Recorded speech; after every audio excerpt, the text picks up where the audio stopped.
এই বৰাহী শংকলা ভূঞাচুক নামঘৰত উপস্থিত হোৱা সকলো ভকতপ্ৰাণ বৈষ্ণৱসকল, আমাৰ আপোনাৰ খবৰ আমন্ত্ৰিত শ্ৰী শ্ৰী গুমঠা মহাৰাজ সত্ৰ বৰপথাৰ এই মহাৰাজ সত্ৰৰ সত্ৰাধিকাৰ গৌতম গোস্বামী প্ৰভু ডাঙৰীয়া, আমি আজি অতিশয় আনন্দিত হৈছোঁ যে আপোনালোকে পূৰ্বতে কৰা এটা সংকল্প আজি আপোনাৰ সবে পূৰণ কৰিছে।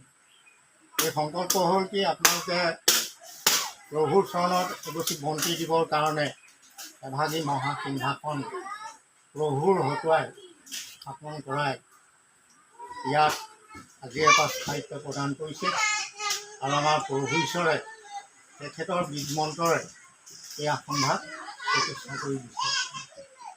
এই আসনভাগ ক'ৰ পৰা আহিল, কেনেকৈ আহিল, ইয়াৰ বুৰঞ্জী বহুত দীঘলীয়া।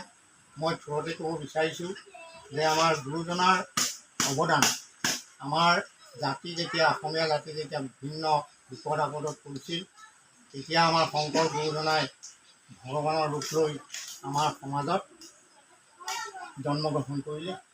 তেখেতে জন্মগ্ৰহণ কৰি আমাৰ এই যি ধৰ্মত অধৰ্মৰ স্থান লৈছিলে, সেই অধৰ্মক দূৰ কৰি তেখেতে বহুত অধ্যয়ন কৰি এই হৰিনাম ধৰ্ম প্ৰচাৰ কৰি আমাৰ গাঁৱে গাঁৱে নামঘৰ প্ৰতিষ্ঠা কৰোৱালে আজি 100 বছৰৰ আগতে।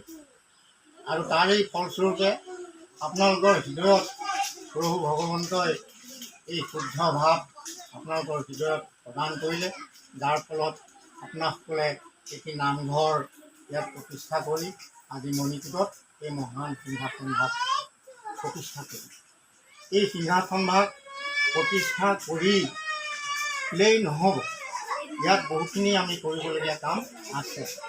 যিহেতু ইয়াত আজি যি বন্তি জ্বলিলে, এই বন্তি অক্ষয় বন্তি হিচাপে আপোনাক সবে সদায় জ্বলাই ৰাখিব লাগে।